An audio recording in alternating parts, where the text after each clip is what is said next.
morning and welcome to the mid-morning show. My name is Mary Oswero. And I am Regina Ayanai. I'm so glad you are able to join us this morning.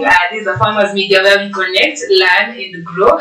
It is a very beautiful Friday morning. Tunakimbia kuingia weekendi, which is a very exciting thing. Yeah. Normally look forward to the weekend. Yeah, nobody hates weekends. We all love weekends. We do love weekends, except for those people who are workaholic, who love doing a lot of work each and every time.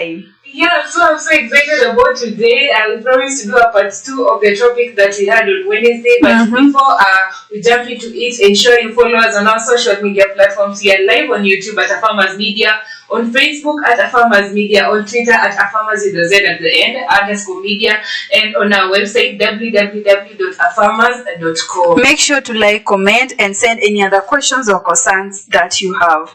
Yes, so welcome again. Today we have a very interesting topic. On Wednesday we were doing importance of soil testing and nutrient management. It was our main topic of that day, and we promised that on Friday, which is today, we are going to give you the part 2 of that topic. Tulienda tulijaribu kuendaenda kidogo, but because of time and also because the content was too much, we couldn't do it just in one show. Yeah, so we are here today. We're here to expound more about the livestock, the soil nutrients. Sorry, my head is still in the livestock. My head is still in the livestock. So we are going today to expound more on the previous topic, and I believe that you guys will be able to understand it much better. Yes, I don't know how you are doing today. But just be talking and not knowing how another person is doing. How are you doing? I'm really doing well. I slept well, apart from the mosquitoes that hey, zilini attack. No, we don't have. Yes. What's wrong with you people? Who doesn't have I don't like mosquito nets, because there was this one time when I was sleeping using the mosquito net, and I woke up like nimesikia kuota ni kumoto. Like I don't know, I slept on the net or what. You people, you don't know how maybe to handle the mosquito net before you just hang them. Hizi zenye zimetibiwa, you should be airing them out, not on direct sunlight.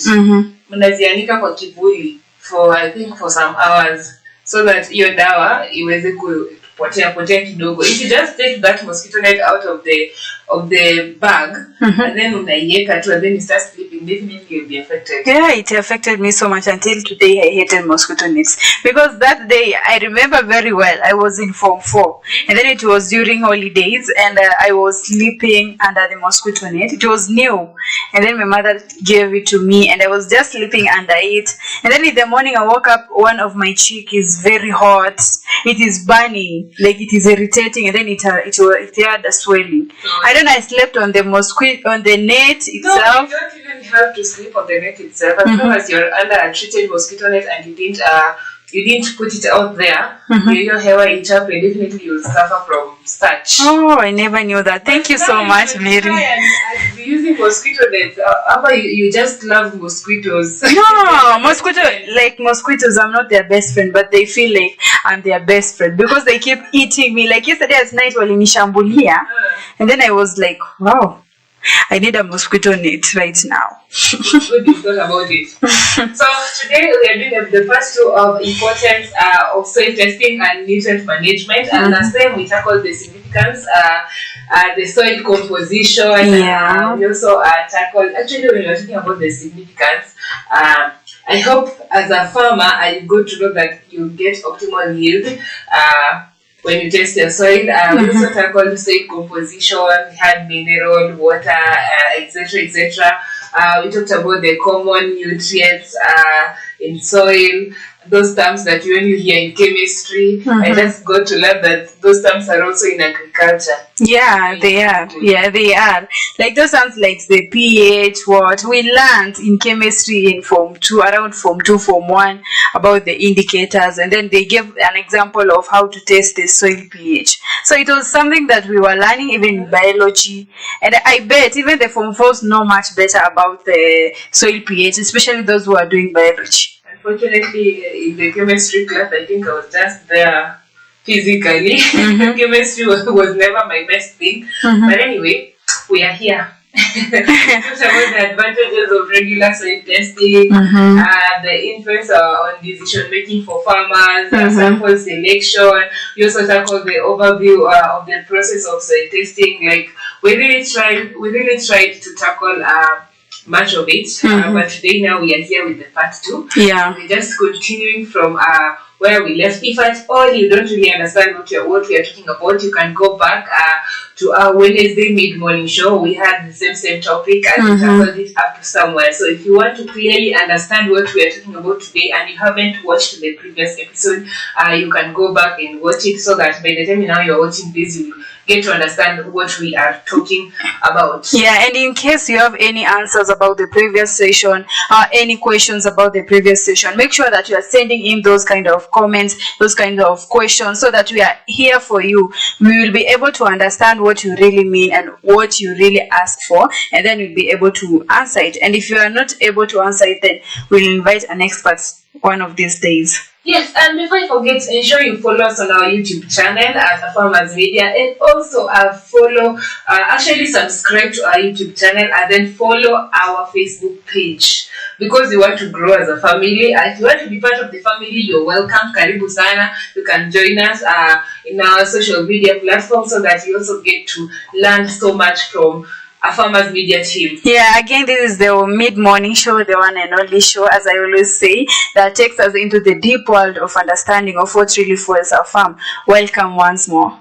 So, let's jump into the topic. Tumeongea sana, and I know most farmers are eagerly waiting. They are wondering, these guys are just talking too much today and they're not telling us what we should do. Let us first interpret the soil test results, because last time we left at technology, we talked about the role of modern technology in soil testing. Now, moving on, we are going to talk about the interpretation of soil test results. So here's a guide on how to interpret the results. First of all, let's look at the pH level. Under the pH level, definitely after you've tested your soil, they'll give you the results. So in the results, you'll meet whatever we are going to talk about now. The first one is pH level. So when you talk about pH level, under pH level, you have acidic, neutral, alkaline. But I'll tackle the acidic. Soils with pH levels below 7 may require lime to raise the pH, making it more alkaline. So nutrients become less available in highly acidic soils. So if you have soils with a pH that is below 7, definitely you'll need to add something to it. And that thing is alkaline, and the alkaline will help raise the pH of the soil. I think from the test results, when an expert, I'm not an expert, but at least an expert might explain to you such a thing, that the moment you have a soil that is below a pH of 7, you need alkaline to fix it and to raise it more. Yeah, and remember, we are taking you through this interpretation of soil because most of you outside there don't know what really it means after getting the results. Maybe you get the result that your soil is acidic. You don't know what to do with it. So through this interpreting of this soil pH test, you'll be able to understand what to do with your soil. So you add lime. So I'm confusing alkaline and lime. You add lime to make it more alkaline. Yeah, and also we always read the pH how it reads. Maybe if it is 7.0, that is acidic, and then we come to neutral. If it reads 7 points, it can also read 7.0 and it is neutral. So most plants thrive in soils with a pH close to neutral. You find that your soil is neutral, yes, but you don't know what to do with it.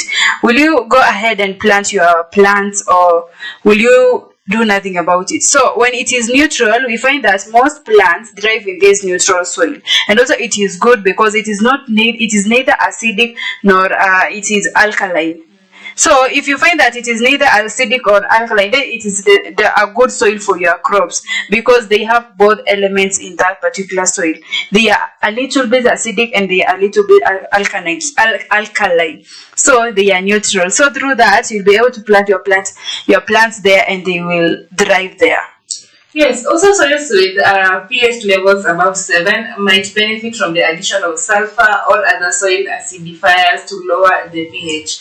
At the moment, your soil is like with a pH of 7, that's above 7, not 7. Because at the moment your soil has a pH of above 7, that is too much. So you just add sulfur or even add other soil acidifiers to lower the pH, because definitely when you want to plant your crops, you need a neutral pH. Yes.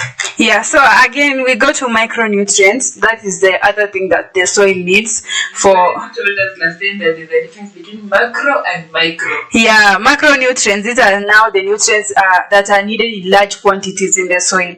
But micronutrients, they are not necessarily needed in large quantities. So that is the difference between the macronutrients and the micronutrients. So when the micronutrients, these are nutrients plants needed in large amounts. So in micronutrients, we find nitrogen.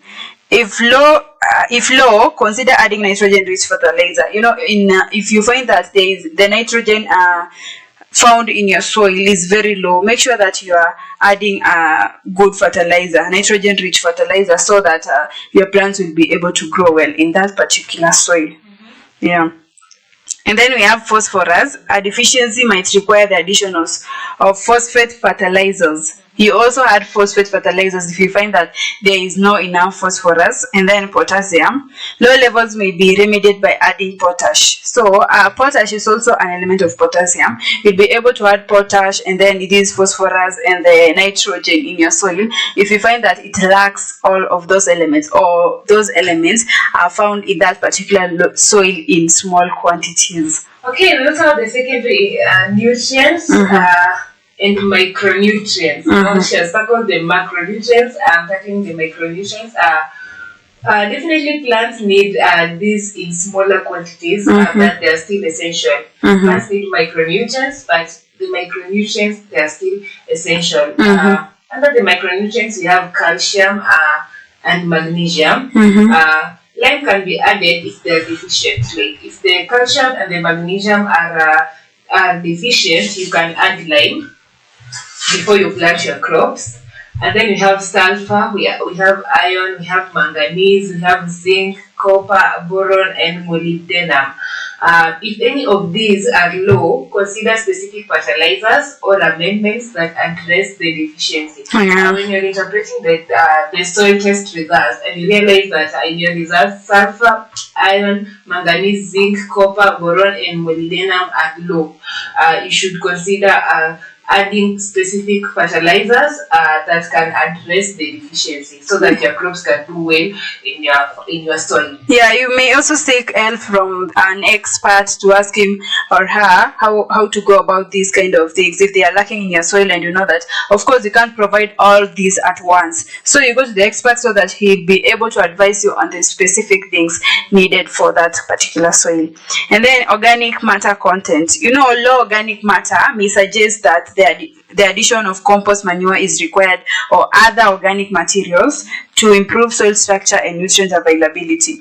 So if you feel that organic matter, there is no presence of organic matter in the soil, or even the content is very low, this gives you a bell. It rings a bell that you need to improve something on your soil. You need to apply manure or compost, so that with this you are able to improve the soil health of for your crops to grow well.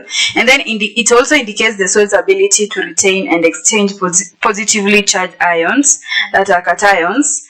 A higher CAC, that is the cations, suggests the soil can hold more nutrients and therefore might need less frequent fertilization. So if you find that your soil has this ability to retain and exchange water positively, that is using the cations, then that is a good thing, because your plants will be able to thrive in that kind of environment. But if you find that the cations are even less, there is no exchange of the exchange of water is very low, and then it can influence your soil negatively, hence ensuring that your plants are thriving in a harsh environment. So you should also ensure that organic matter presence in your soil is essential. Yeah.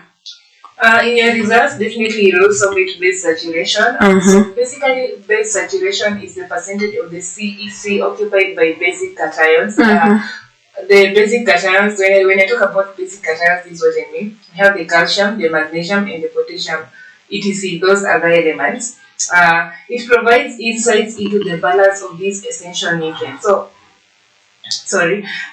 when I talk about base saturation, definitely the percentage of the CEC. If you're a farmer and you have these results, there's some things that, or some terms or some abbreviations that you do not understand. So you consult with the expert first of all, so that he or she can explain to you. Because I know some farmers might not be understanding these elements of calcium, magnesium, and also potassium.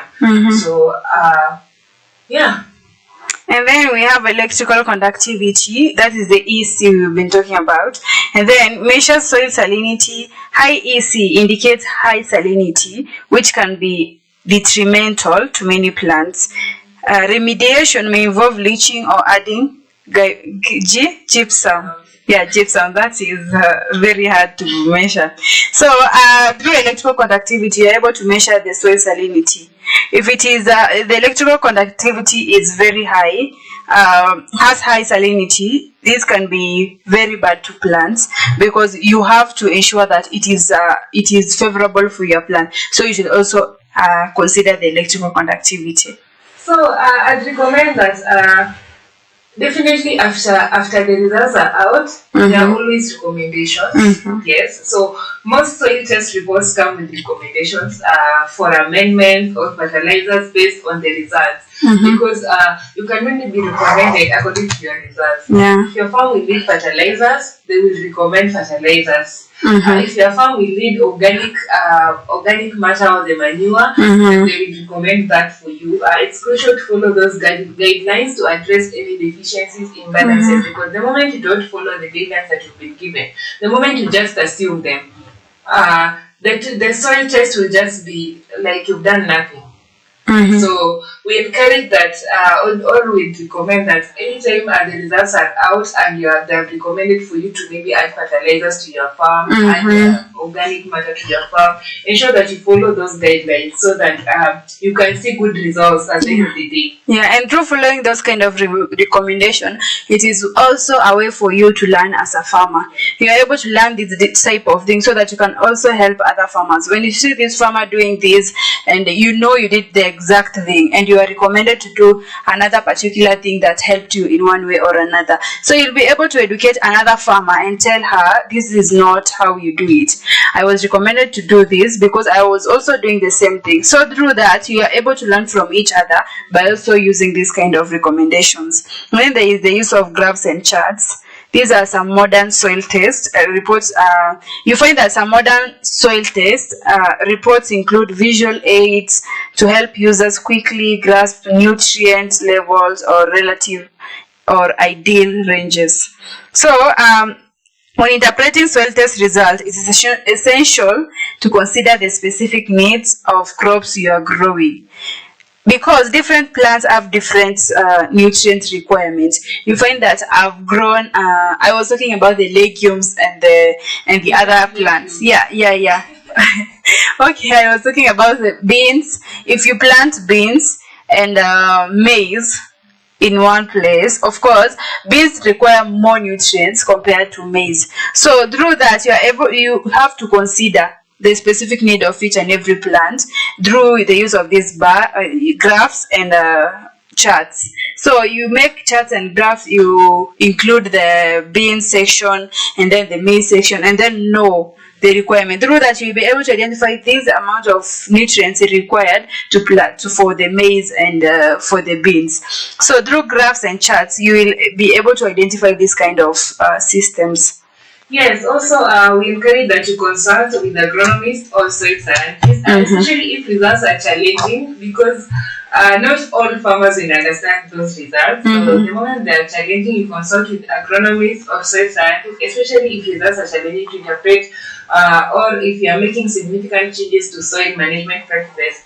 if you're planning to make changes to the soil management practices or how you manage your soil, you're planning to change it in one way or the other, ensure you consult with the agronomists because they know better.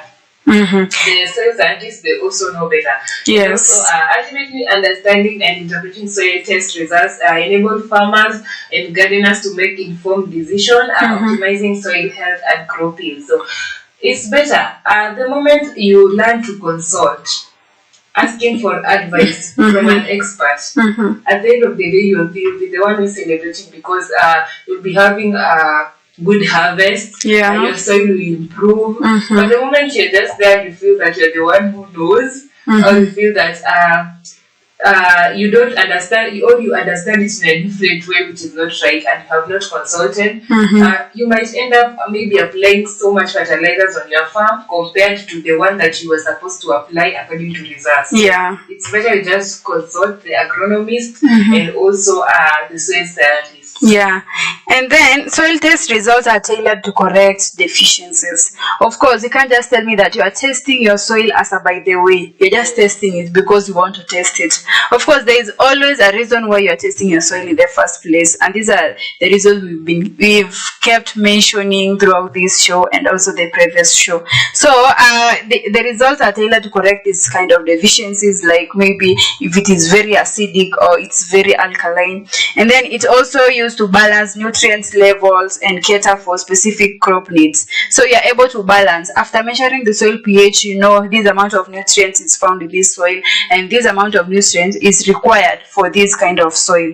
And then the crop needs, you know these crops needs nutrients, so I must give it nutrients, or these crops have excessive nutrients, I must do something about it. So here's an overview of how these recommendations are usually determined and presented. One of them is crop specific needs. Different crops have varying nutrient requirements, just like I said. Let's give an example.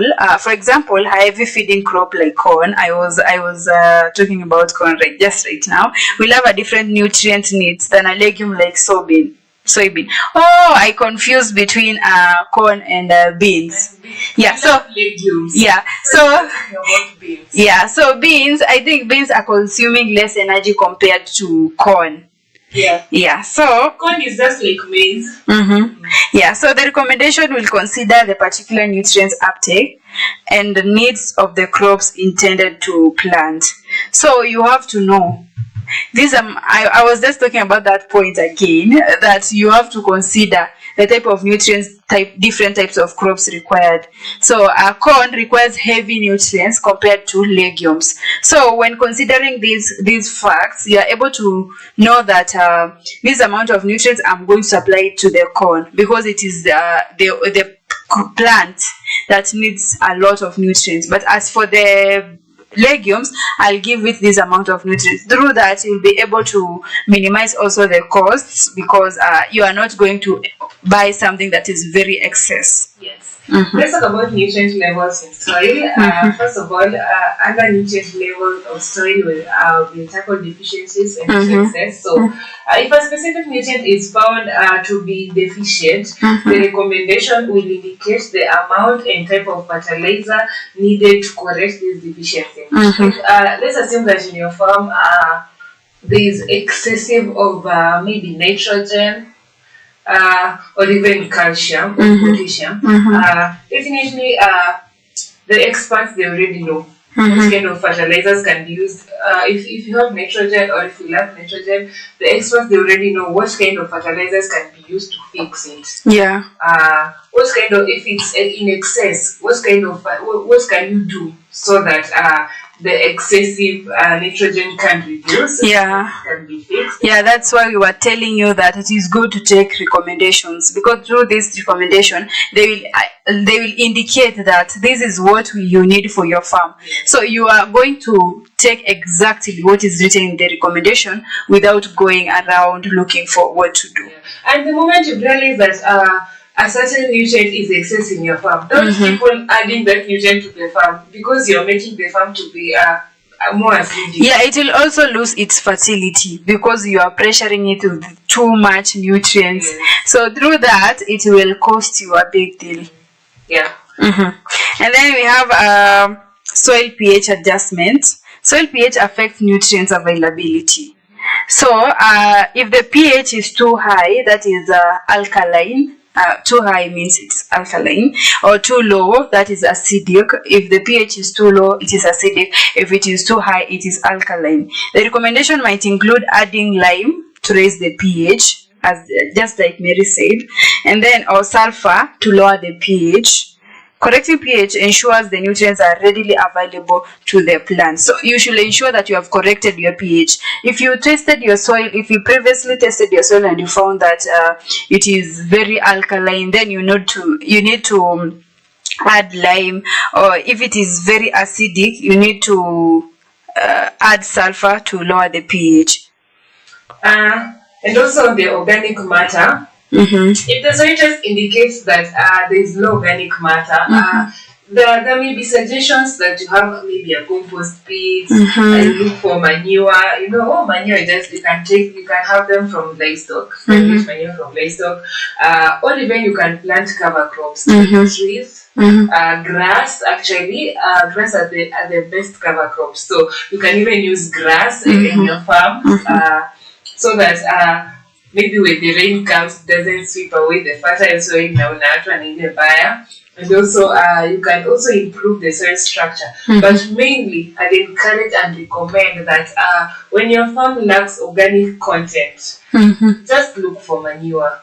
Yeah, just look for manure. I think those are the best organic matter, because those waste from animals, don't underrate them. Don't just be looking at them and you see they are dirty and you feel that those things can't help. Those are the best organic matter, actually. You know, the first time I came here in Nairobi, and I visited one of my friends who is living in Thika, and we came across a certain farm that they planted only grass, and I saw a man, I don't know, he was trimming or what, and I was telling my friend, why is this man so doing all these things by himself? Yeah, it's just grass. Why is he doing this? And my friend was just laughing and telling me, even me, I don't know, why do people plant grass? Yes, they don't have the need for it.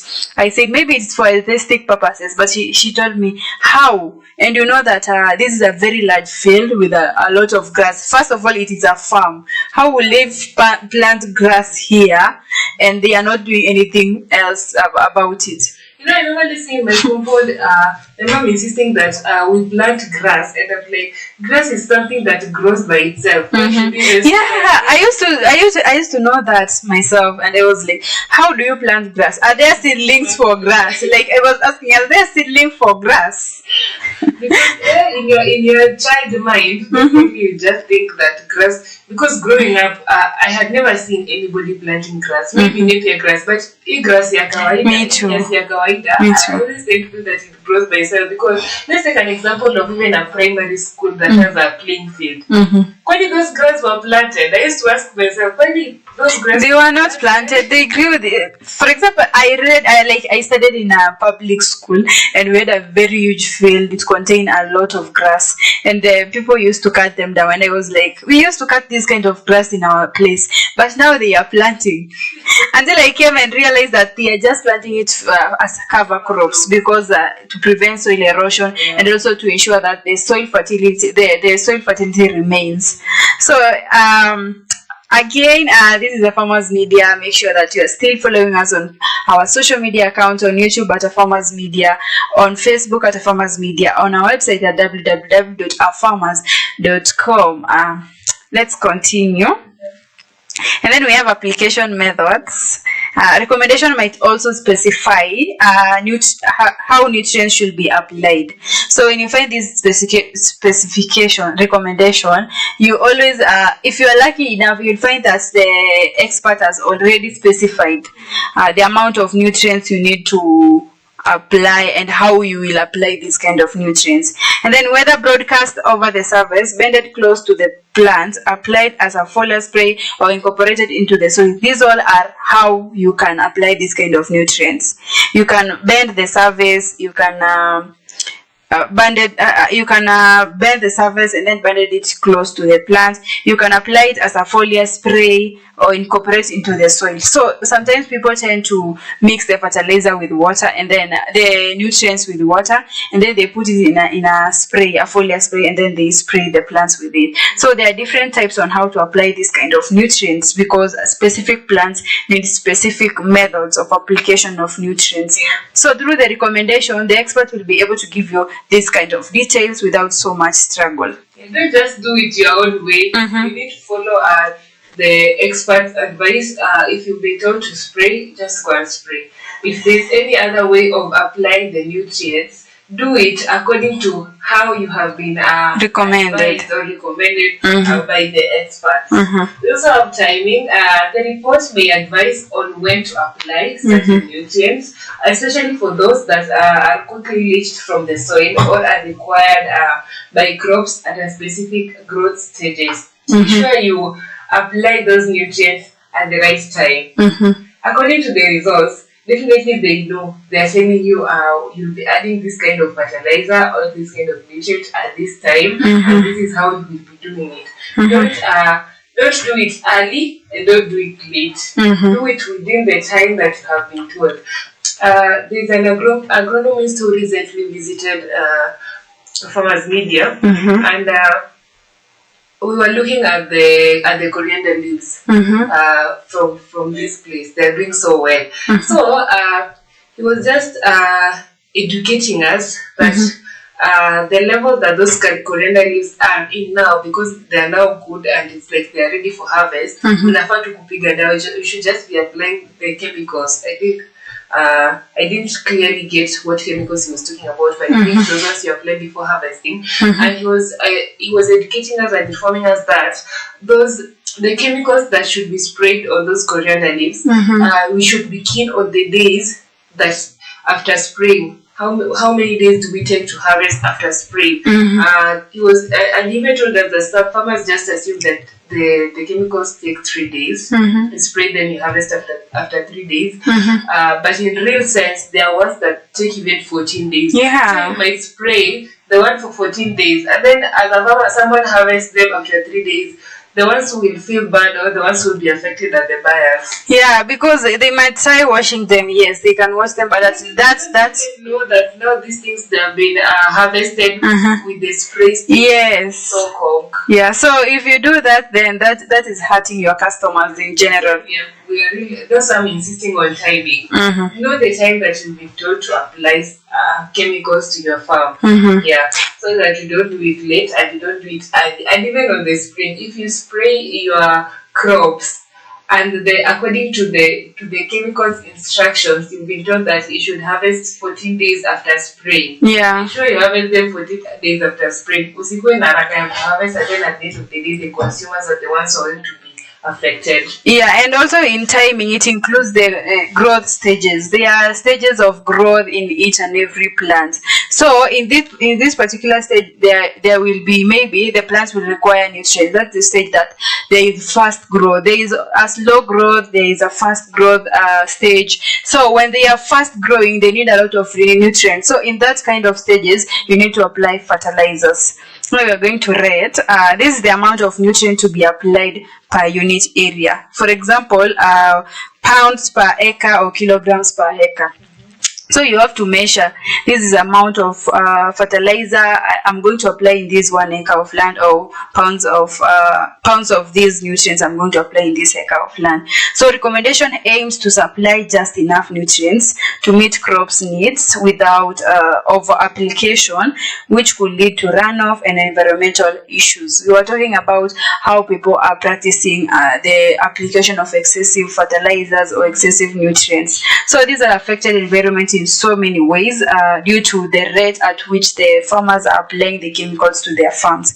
So if you are applying the chemicals to their farm, make sure you follow the recommendations on how to apply this kind of chemicals. Follow the steps, the quantity, and everything else that has been included in that recommendation letter, so that you can't cause the water runoff, these runoffs that might pollute the environment by taking this water to the sea and affecting the aquatic life. So ensure that the rate at which you apply the fertilizers to your farm is understandable and it's very logistic, because you can't just tell me that this pound I'm going to put it randomly just like that. Unachukua tu fertilizer, you fill the cup and then draw it like that. You have to follow the recommendation for you to succeed as a farmer. And as a farmer, farmers follow they follow steps, they follow rules, they follow recommendations. So if you're a good farmer, then you follow those kinds of recommendations. Yes, remember we are still live on Facebook at A Farmers Media, on YouTube at A Farmers Media, on Twitter at A Farmers with the Z_media, and on our website www.afarmersmedia.com. Let's talk about source.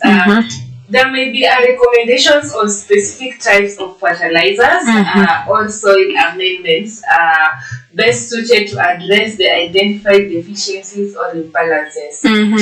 After the results are out, you won't just be told to take any fertilizer to apply to your farm. It will depend. What does your farm lack? Does it lack calcium, potassium, phosphorus? What can you add to it to improve the fertility of the soil so that your soil can be so good for your crops? So ensure, definitely there are recommendations. When they're telling you to go buy something, they recommend you, maybe they can even direct you to the best agrovets that you get this type of fertilizers. You don't just go pick any type of fertilizer. They tell you the exact fertilizer that you need for your farm. And if you're lucky enough, they can even give you directions and tell you that you should go get it from this agrovet, because then as the experts, they're already sure that that type of fertilizer is in a certain agrovet. Yeah. So you should always do that. And then there are other considerations. A recommendation must also include insights on water management, especially if the soil, if the salinity or drainage issues are identified. If you find that your plants the water is not draining, it is constant, it is there, like the plants are not consuming any water. So in recommendation, they might also recommend that you do this kind of thing so that you ensure that the water is being drained by the plant. Or you can find that the drainage is too fast or the salinity is too high. So the recommendation may also specify something like that. And then they might also specify tillage based on soil structure and compaction issues. So if your soil structure is in a particular system, particular order, then they'll recommend. You're going to tell them that this is the type of my soil structure is this type, and the recommendation will state clearly on how to handle such kind of soil. So let me handle the safety and environmental tips before we go for a break. Before we go for a break, some reports might offer guidance on safe application practices to protect water sources and the broader environment, especially when dealing with high nutrient applications or potential contaminants. At the point that your results are out, they know everything that is happening to your soil. They have to give you guidance. So, according to the results that you've been given, you might be given a report that offers guidance on safe application practices, so that you don't just apply carelessly, just like Ayan had mentioned, and then now it rains, and now the excessive fertilizer or the excessive nutrients are being taken to the rivers, to the lakes, to the water bodies, and they are dealing with the aquatic animals, just like she had mentioned. So follow the guidelines. If you've been told to spray, they know the reason why they're telling you to spray. Yeah. If you've been told to apply it bit by bit as you move each and every single plant, they know the reason why they're doing that. So don't just apply it carelessly or anyhowly or according to the way you know. Yeah. You might never know where the excess wants to go to. Yeah, don't be a careless person. Make sure that you are also collaborating with the they are called agronomists here. You are collaborating with these agronomists so that with the information they give you and with the knowledge you get from them, you'll be able to move forward with your crops. Yeah, I think at this point we are going to take a short commercial break to breathe kidogo, take maybe water. Umejua sasa hivi ni season ya flu, so many of us are having flu, so you have to be taking water in between so that you don't cough. Yeah. The show is on. Anyway, we'll be back with more. Yeah.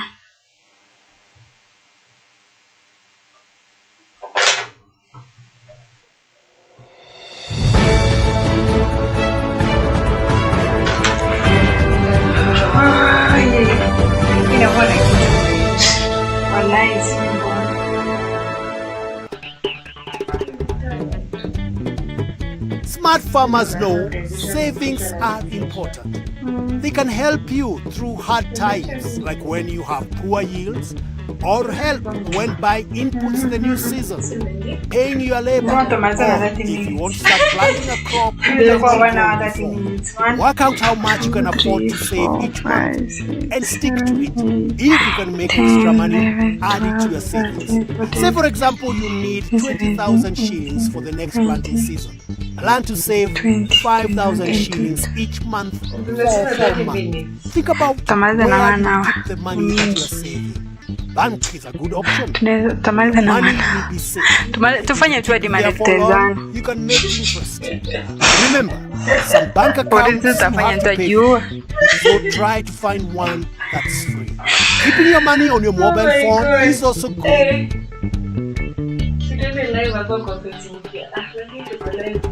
To have healthy cows that produce well, you need to feed them with enough energy from fodder crops, proteins from supplements like dairy meal and legume plants such as caliandra, along with minerals, vitamins and water. For a healthy cow weighing 380 kilograms, it will need to eat 1 bale of hay a day, which is the same as 20 kilograms of fresh fodder. If you are growing your own fodder, you'll need about 1 acre per year to feed 1 cow, 1 heifer and a calf. Good fodder grasses include disease-resistant Napier grass, Racaria, and panicum grasses. If you don't have enough land to feed your cows, then you'll need to buy extra fodder from other places. Remember to always have clean water available to your cows. If your cows produce plenty of good milk, make sure they are all well fed. Yes.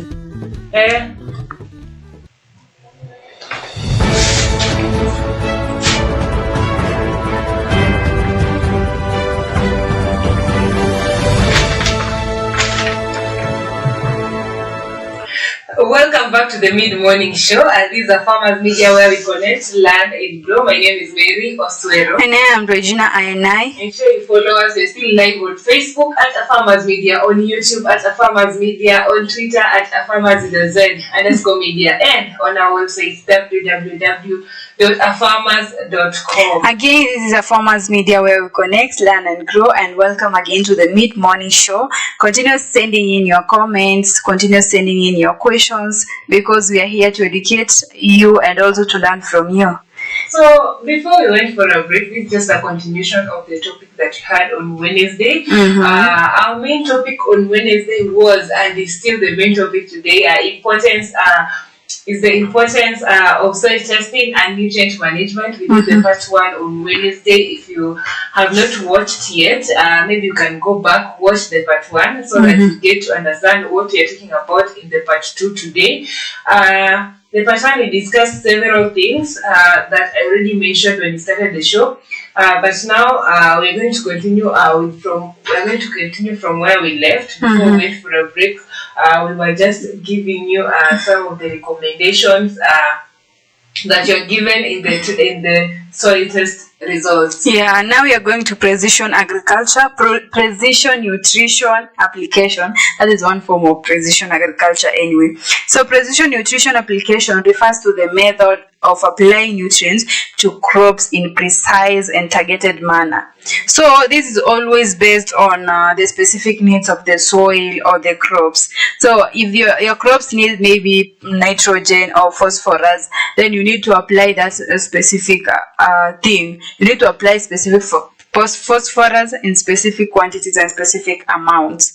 This approach, which is a subset of precision agriculture, utilizes advanced technologies and data analytics to optimize nutrient use for improved crop health, yields, and environmental sustainability. So we have different overviews of this kind of precision nutrients. Precision nutrition, I'm used to precision agriculture. So precision nutrition, we have an overview. One of them is variable rate technology, which is also known as VRT. Equipment equipped with VRT can adjust the rate of fertilizer application in real time based on predetermined maps or real-time sensors data. So the use of VRT can enable a farmer to adjust these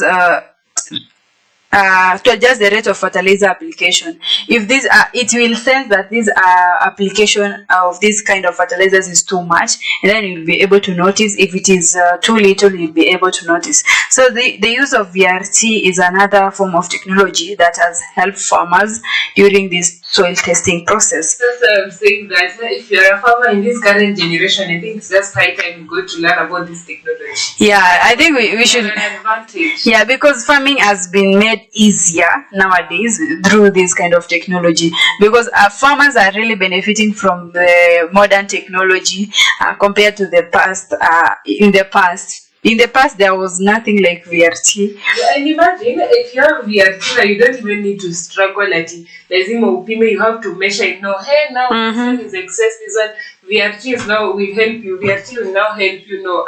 It's excess. You don't need to struggle. Yeah, through VRT, for instance, if a particular area has a lot of fertilizers and the other has like less or no fertilizers, less fertilizers, then you'll be able to know that let me give this area receive a lot of fertilizers, and then the others can receive less fertilizers of more fertilizers. So through this, you'll be able to balance the fertilizers in your farm, and also ensure that all your crops are getting enough fertilizers and they are thriving well and producing good yields in that farm. Yes, we also have soil sensors. Sensors placed in the field can measure moisture levels, nutrient content, pH, and more. So the moment you have soil sensors, and then you place them in the field, because they are soil sensors. They are not doing anything in your house. You have to place them in the field. They can help you know the moisture levels around your farm, the nutrient content that is in your farm, the pH, and etc. etc. This real-time data can be used to adjust irrigation and fertilizer application on the fly. The moment you have these soil sensors, you'll definitely get to know the moisture level. After knowing the moisture level, now you know how do I irrigate my farms. The amount of water that you need in your farm, you get to know the amount of water that you need in your farms, because now the soil sensor has already at least informed you about the moisture level. It will also inform you on the nutrient content. After that, you get to know how much fertilizer should I apply on my farm. Yes. So we go to remote sensing, another modern technology, precision nutrients application. Before you continue, would you advise a farmer to have a soil sensor? Or it's making our farmers lazy? For me, yes, I will advise. It is very easy to use it, because you won't waste. First of all, you won't waste your time, because you have something that is doing even your work even more faster, and also it is something that is already there. It is invented for such purposes. So I'll advise, if you can afford, then well and good. Actually, if you have, if you can afford such things like soil sensors, you can do farming and also do any other thing, because work is already made easier for you. If you are maybe into another field that is not farming, you can practice farming and still continue with another profession that maybe you have, because now this technology thing, it may come through sana, like I think farmers who can afford such things are really enjoying. Yeah, I was talking about the remote sensing. Remote sensing, it includes satellites and drones. They are equipped with multispectral cameras that can assess plant health and nutrients from above. You know, we've been talking about drone all of these days. So it is good that you can have a satellite or drone, because when you have this kind of equipment, and it has many cameras on it, so you are able to access the health of your animals from above. You just fly your drone above the crops or the animals or your satellites, and then you can be able to identify that these crops, this part of the field is very dry enough, it's very dry, and you see that this kind of a field needs some fertilizer, or my crops are not doing well in this parts of the field. So it is also good to use these drones and satellites, and also based on this data, nutrients application can be fine-tuned to address specific deficiencies. So after you've collected the data around your field, you have known that this side of the field requires nutrients and fertilizers. You've collected all this data, you've written it down, and then you now go ahead and look for recommendations and apply the specific nutrients and fertilizers in your land. Yes, we have the data integration, combining soil test results, remote sensing data, weather data, and historical yield data can give a comprehensive view of nutrient needs. So after you've had the soil test results, you combine also with the remote sensing data. Now that is if you have a remote sensor and now it's out there in the field and it is giving you information concerning the nutrients in your farm, the moisture level, the pH level, also the weather data. Now you know that around this place it will be rain in this season, it will be sun in this season, and also historical yield data. Because as a farmer you have to keep records. So you already have data of how your farm has been doing. So after collecting all these, it will give a comprehensive view of nutrient needs. After you've known now the sensing data, what the kind of nutrients your farm lacks, how many times it rains, the weather data, how much you've been getting from the same farm over the years or over the seasons. You now know what kind of nutrients should I add to my farm so that it does extra better. And also advanced algorithms. Algorithms. Or AI can process this data to generate nutrient application recommendations. And then we have now the GPS guided equipment. I know most of you know the GPS. Now using GPS equipment can follow predetermined paths, ensuring even application and reducing overlaps or missed areas. This ensures that nutrients are applied precisely where needed and in the correct amount. So the use of GPS equipment, it enables the farmer to know that this kind of path is not applied, does not have enough fertilizers or nutrients. So when it identifies it, you will know, because there is a way that it shows you that this particular area has been affected with infertility, or this particular area doesn't require enough nutrients. So through that, you are able to apply the fertilizers evenly on your farm. You identify that the fertilizers or the nutrients in this place is not enough. So when you see that this place is not enough, the other place is not enough, but the rest of the field is enough, then you are able to apply equal amount of nutrients to these specific places where the nutrients are not enough, to make it even with all with the rest of the field. So through the GPS tracking equipment, you'll be able to do these kind of activities. Okay, we have adaptive application equipment. Some modern equipment can adapt in real time, adjusting the type and amount of nutrients applied based on sensor feedback. Actually, I think our points are just playing around the sensor. The sensor that I talked about that you take outside to the field, the remote sensor. So some equipment, they adapt really fast. They adapt in real time, adjusting the type and amount of nutrients applied based on sensor feedback. There's some equipment that when you put out there, those the modern technological equipment, they will get to adapt so fast to your environment. They read so fast the data that you need, the weather patterns, the nutrients, the pH level, the moisture content. They get to adapt to your environment so fast, and then they give you the right results. So this is really nice because the environment is also benefiting from this kind of precision nutrition. Because through precision agriculture, I was saying that precision nutrition is also a form of precision agriculture. Through precision agriculture, a lot of environmental pollutants have been curbed. There have been improvement in environment in the side of agriculture or inside of farmers. Farmers have really tried, because the introduction of these kind of things have really helped farmers improve the environment in general in one way or another. And then we have the economic benefits. What is the economic benefit of this precision nutrition?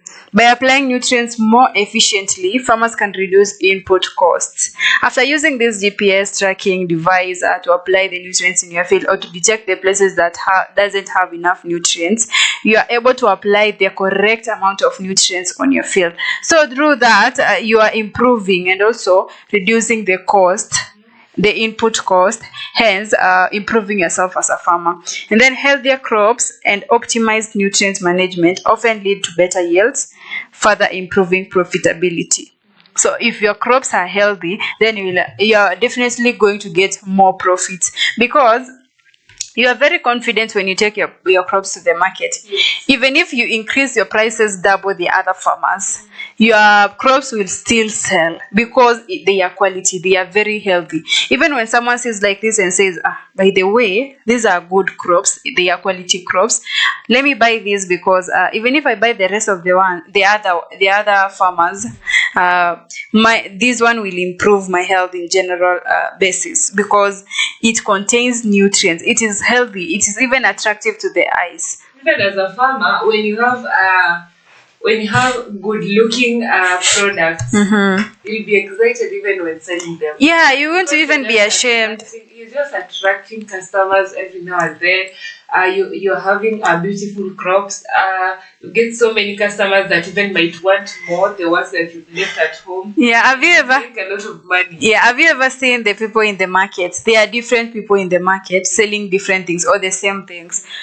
First of all, when you go to Kitengela market, you will see different people with same crops but different quality. Like there is a person who is just sitting there and I relax too.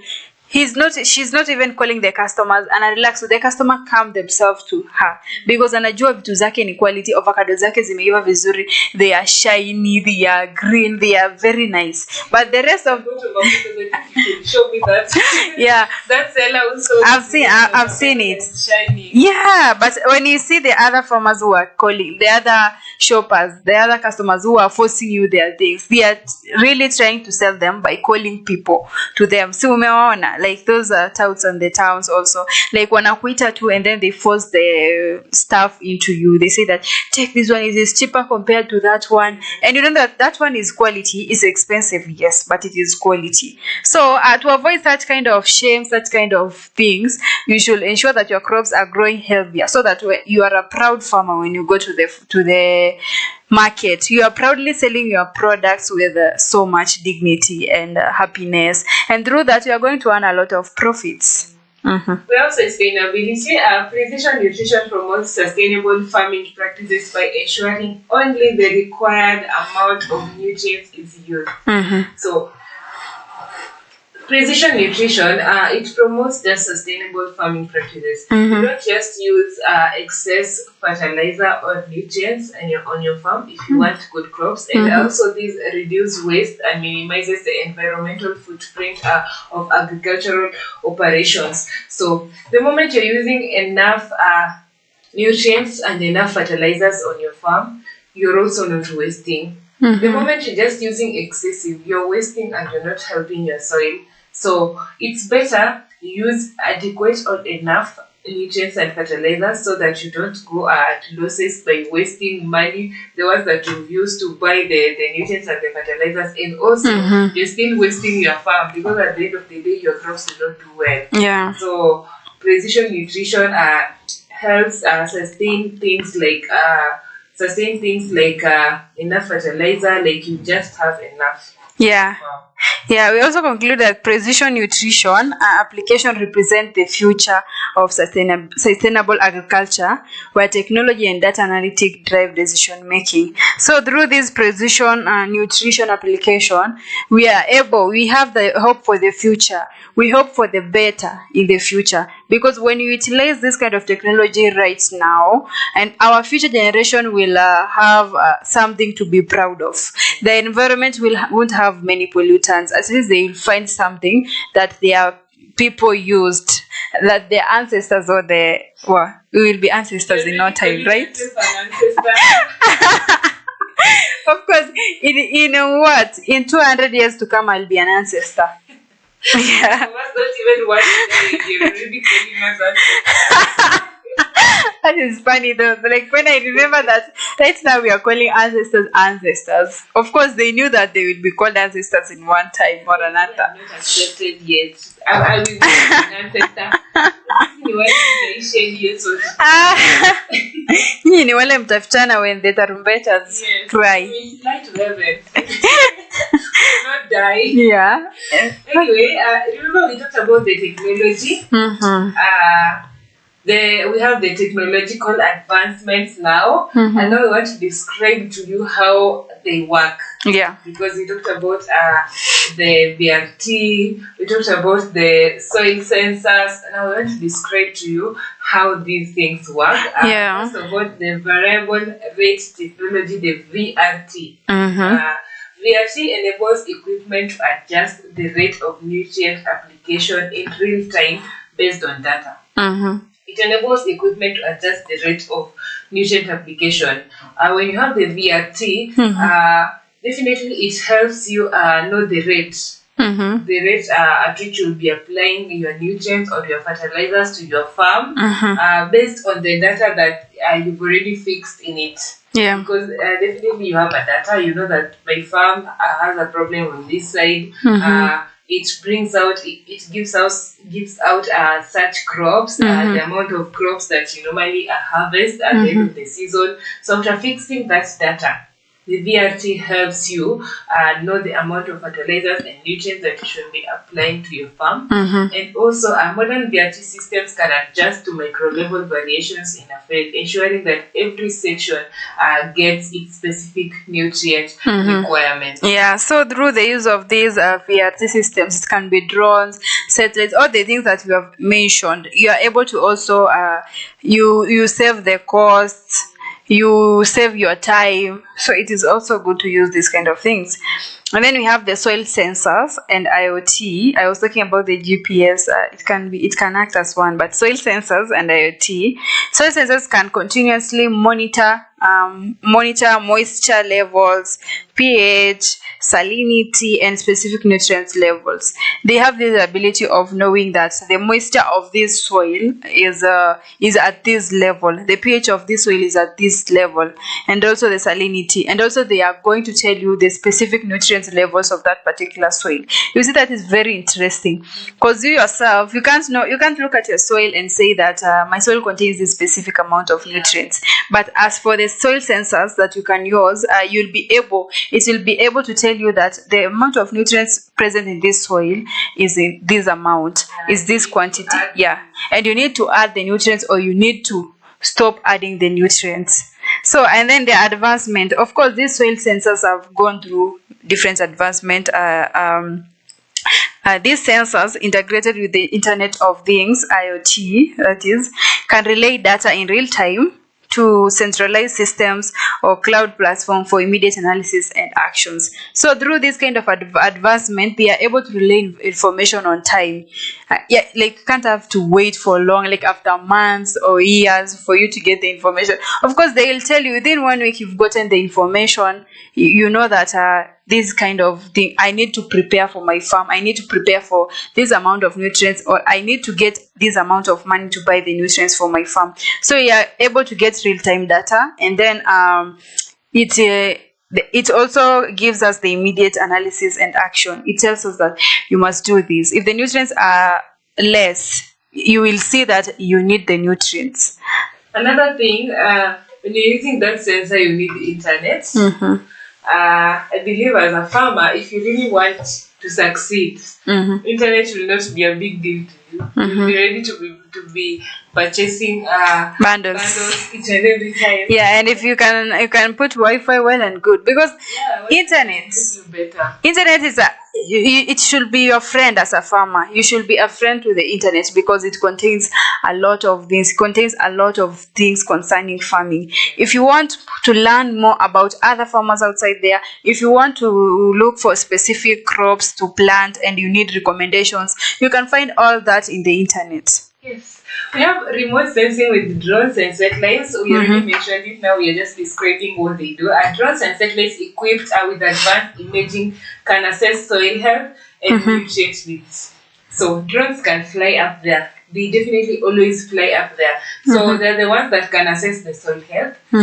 Just like they assess if your plants or animals have pests and diseases, drones can also assess your soil health with the help of satellites and also remote sensing. So another thing, multi and hyperspectral imaging can detect nutrient deficiencies before they are visible to the human eye, enabling early intervention. So those things that as a farmer you can't see in your soil, those things that you just have to use a microscope. Now drones can see them for you.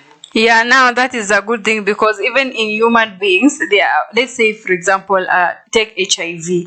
When a human being is infected with HIV, it is very hard for you to know that I have HIV until the signs starts showing. So for you to know that you have HIV, you should regularly go for visits. If you know that, you understand. So you should regularly go for doctor visits so that you will be able to be tested. Same as the crops. Before they are even mature enough, before they are starting to show those kinds of signs, make sure that you use these kind of sensors to detect if these diseases are really there. And if they are really there, then it will be good for you, because you'll be able to treat your plant early enough to avoid some consequences. And then we have machine learning and AI.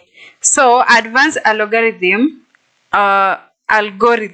process. I was just waiting for you to say algorithms in maths. I'm used to algorithm in maths. Yeah, so advanced algorithms process diverse data sets to generate nutrient management and recommendation. That is just self-explanatory. This system can learn from past data and predictions, refining their recommendation over time for improved accuracy. Now, let me tell you, AI as it has come in different ways. Nowadays, people are using AI for different purposes.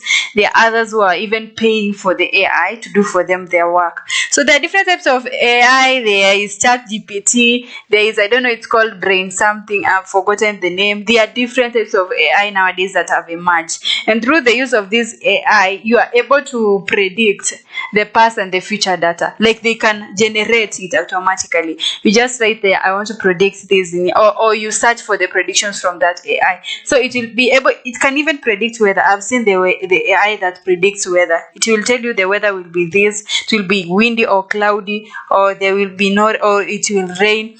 So through the use of these AIs and machine learning and AI, these are artificial intelligence. AI means artificial intelligence. Yeah, because not all farmers would understand what AI is. Yeah, AI is artificial. Just looking at you as a local farmer, one thing, she's talking about AI. What is AI? When a farmer asks AI, okay, AI is artificial intelligence. These things, they are used to locate information, to look for information online. So through this AI, and you need data, you need internet for you to a good internet connection for you to access these kind of things. There are other free sites. There are other sites that can be paid. So these AIs are able to predict the future of things. They are able to tell you the present. They are able to generate different kind of information that you need for your research or for yourself. Decision support systems these digital platforms under decision support systems help farmers interpret and act on diverse data sources. I don't know if that is self-explanatory or I can explain. They help farmers interpret and act on diverse data sources. So there are so many data sources that a farmer can get because you're not the only farmer. So many farmers have their farms and they also note down their data. They also keep records of their data. So use of digital platforms, like if you're in for example, Facebook. In Facebook, there are farmers. In Instagram, there are farmers. So if you use these digital platforms, definitely you'll know a farmer, maybe who is in Meru and is always on Instagram. You can get to learn from that farmer. A farmer maybe is in Mombasa and is in Facebook. You can get to learn from that farmer. So these digital platforms, they really help you. They really help farmers to know how other farmers are doing in different regions, and also the weather patterns of different regions, because as a farmer maybe when it rains and you're a farmer who posts Yeah, and also you can look at the testimonies from other farmers that can determine you what kind of decision you are going to make.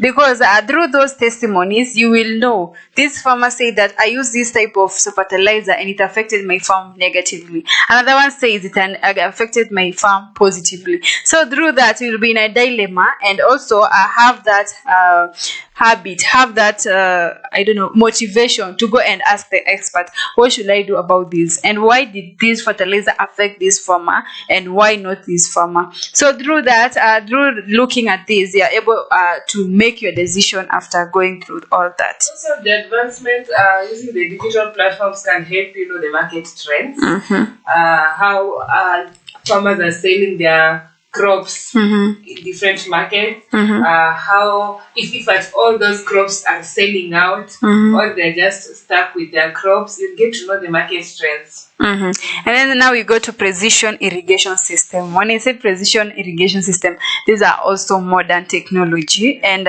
one of these system deliver water and sometimes nutrients directly to plant roots based on specific needs.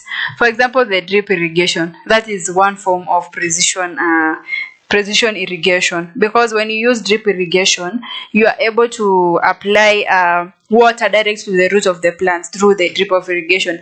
I was talking about different of drip irrigations it was on Tuesday, or I don't remember. Yeah, I was talking about drip irrigation, and I told you that there are many different types of drip irrigation, of which I mentioned them, and there are subsurface irrigation, there is on-surface irrigation. So when you say that I'm going to use subsurface irrigation, that is still applying the water directly to the roots. So drip irrigations enable the farmer to save a lot of water, and that is one type of irrigation, and also it enables the plant to deliver nutrients.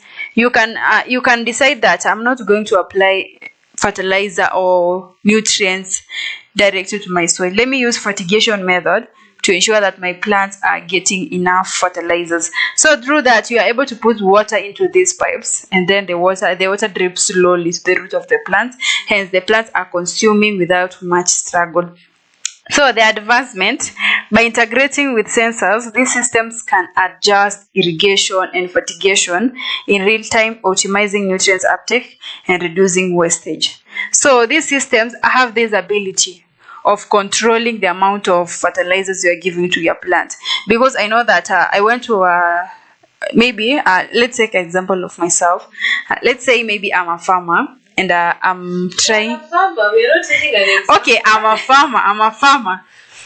I've been applying fertilizers into my farm for years, and I found out that fertilizers, they don't really consume that amount of fertilizer really well, because others are being washed away by runoff water, and I don't know what to do. So I decided to use this type of precision irrigation. I decided to use drip irrigation. So when I use drip irrigation, I want to use a fertigation method, that is application of fertilizers through these pipes of drip irrigation. So when I use fertigation, I put the fertilizers direct to the pipe of my soils. My soil doesn't have in plural. Yeah, right? Yeah. Soil. I just said the soils. Anyway, that is a joke for another day. It is the soil. And then through that, I'm ensuring that my plants are optimizing the nutrients I'm applying to them, because they are receiving directly. Those holes are directed to the roots of the plants, so they consume it very fast. They also prevent the weeds from consuming this kind of nutrients. So the weeds can die because they are not in any competition with my plants. My plants are getting water directly, they are getting nutrients directly. There is no competition. Of course, I'll get a healthy harvest. That is one of the advancements that has been done to these sensors. We have digital soil mapping and the geographic information system, that is the GIS. So the GIS are used to create detailed digital maps of soil properties. I don't know if you've ever had any land issue in your area, or not even having a land issue, like either you want to divide land. I think GIS works a lot when it comes to that, because it helps create detailed digital maps of soil properties. You know, this area is for this family. Now, after this boundary, there's no passing, so that when you're planting, in order for you to avoid these issues of you already planted your farm, I think you've also had there have been so many issues. Yeah. Some have also been covered in different TV stations where a farmer has planted his or her trees. They have grown so well, then someone from somewhere just comes and cuts down all the trees, claiming that the land is theirs. Yeah. So use of geographic information system, the GIS, really comes through for you to know that this portion of land is yours. Now from this place there's a boundary, and you should not move ufai kuvuka uingie kwingine because hiyo sasa ni kuchokozana. These maps can now integrate various data sources, providing layered insights into soil health, moisture, topography, and nutrient level. But you don't just believe that now in place yote, this is now all mine, and now that it is all mine, it is fertile. Maybe your side is not fertile, the other person's side is fertile, and you just invading into another person's farm. So use of geographical information system will really come through when it comes to now knowing the property. Yeah. This side is yours, this side is not yours, so that you don't find yourself planting your crops in someone's farm. Yeah, and then we have the automatic robotic systems. These systems, of course, I was talking about how I've never seen the robots. Yeah, I told you. I've only seen them online. Yeah, I've only seen them online, and I don't think majority of people have seen robots in real life. Of course, we see them in real life, especially some people like us from rural areas. We don't see robots. Even in, what can I say? Even in Nairobi, you can find that 90% of the population have never seen robots. But Mimi, there are robots that are hired. Like when there are these big events, I've seen some celebrities when they have events, or even a brand has an event. They invite a robot. I don't know if they hire it. Actually, they hire, because you can't invite a robot immediately. They hire one, and then it's like it just entertains people in one way, because a robot will do what you're telling it to do. So they even bring in a celebrity. Then the celebrity dances, and the robot also dances with the celebrity. It's a way of entertaining and inviting people. Yeah. But I don't think there are so many in Nairobi. Yeah, so that's why we are telling you that there have been these kind of robots that have been invented. These robots can conduct soil sampling. Yeah, they can also. That's new. Yeah, they can collect data, and they can even a nutrient application. They can apply nutrients to their farm. Like, there are different types of robots. I think there are robots I've seen in movies. They are being sent to investigate something. Like, they have that ability of hearing things from a distance. So when you go to that company, maybe they are collecting information to that farm. They collect information and then they bring it to you. They know that this is the amount of crops they are going to harvest. So they can be used to collect soil samples. They can be used to apply nutrients to your farm, and also they can be used to collect data. The advancements that has been done to this kind of robotics is that they have been, like, as robotics, technology improves these systems and can operate autonomously, covering large areas with high precision. Robots can do anything. Robots are not like human beings. Us as human beings, we can be tired very fast. So just wake up and tell yourself, today I'm not going to the farm. Yeah, but robots, will go. Yeah, they are controlled. Yeah, they are controlled for specific purposes. They can be told, go to the farm and harvest crops. Yeah. And it will, of course, you will be there. Yes, you control it. It will harvest all your crops. The robot does not know how to say no. Yeah, as long as it's charged, fully charged, it will work. Yeah. We have mobile apps and cloud platforms. Mobile applications provide farmers with on-the-go access to soil data and recommendations. The moment you have these apps, like the one Ayan had mentioned of Plantix, you'll have so much to know. You really get to know so much from those apps. The mobile apps and the cloud platforms. Many apps now integrate with cloud platforms, allowing for real-time data, sensing, analysis, and collaboration among teams. Like the Plantix app. When you want to know what kind of disease or what kind of pest is attacking your farm, you just take a picture and then you send it there. And guess what? You get the answers to your problems. Yeah. Nowadays, so many farmers are into using mobile apps and cloud platforms. Yeah, I'll really encourage to use Plantix, especially if you're a farmer who is growing different kinds of crops, maize and any other type of crop, including legumes. So if you're growing these crops, make sure that you are going to look for this app online, download it, and then research on it. And if you feel that you don't understand anything, they have their contacts there.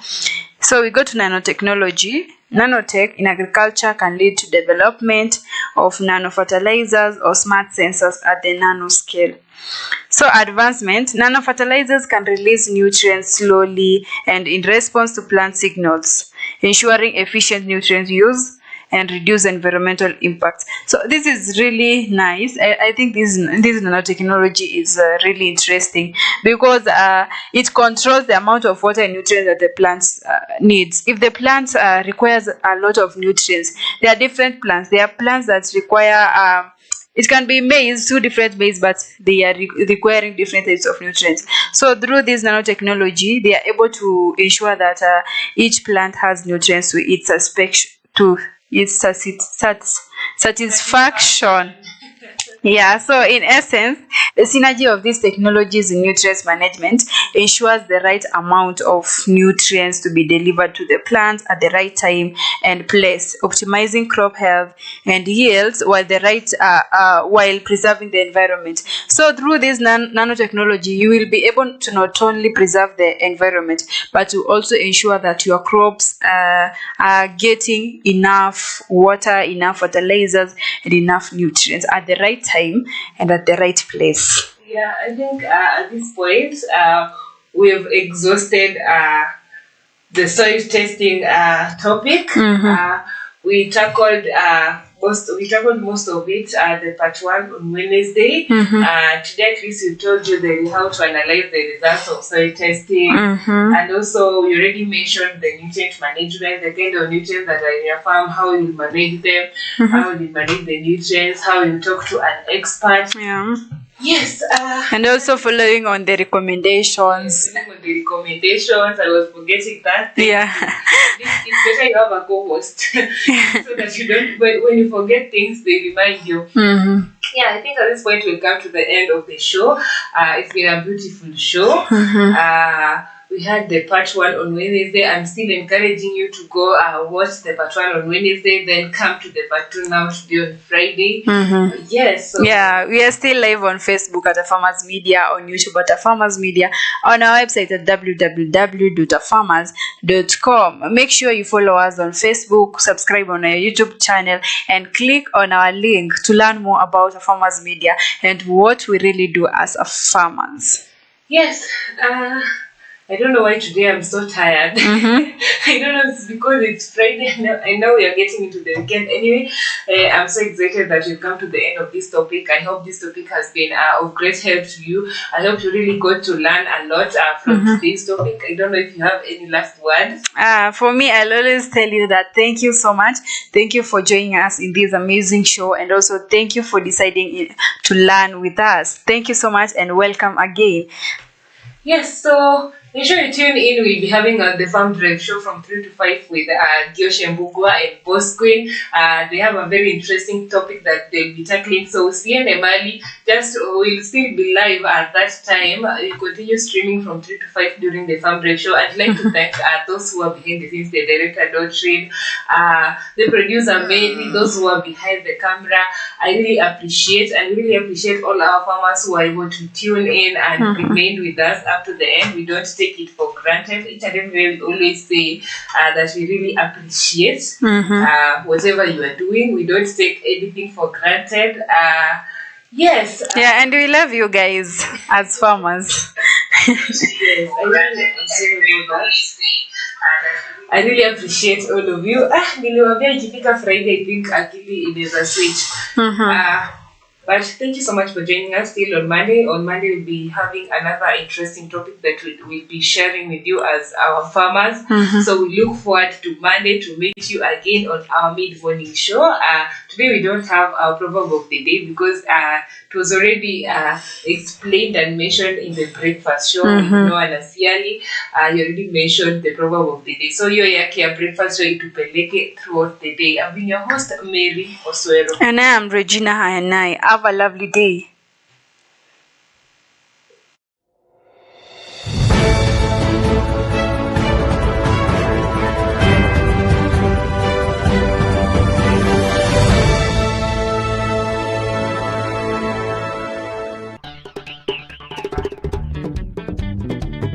Smart farmers know savings are important. They can help you through hard times, like when you have poor yields, or help when buying inputs in the new season, paying your labor, or if you want to start planting a crop you have not grown before. Work out how much you can afford to save each month and stick to it.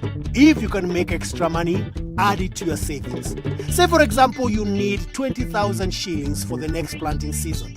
Plan to save 5,000 shillings each month for 4 months. Think about where you'll keep the money that you're saving. Bank is a good option. Your money will be safe, and if you keep it there for long, you can make interest. Remember, some bank accounts you have to pay for, so try to find one that's free. Keeping your money on your mobile phone is also good.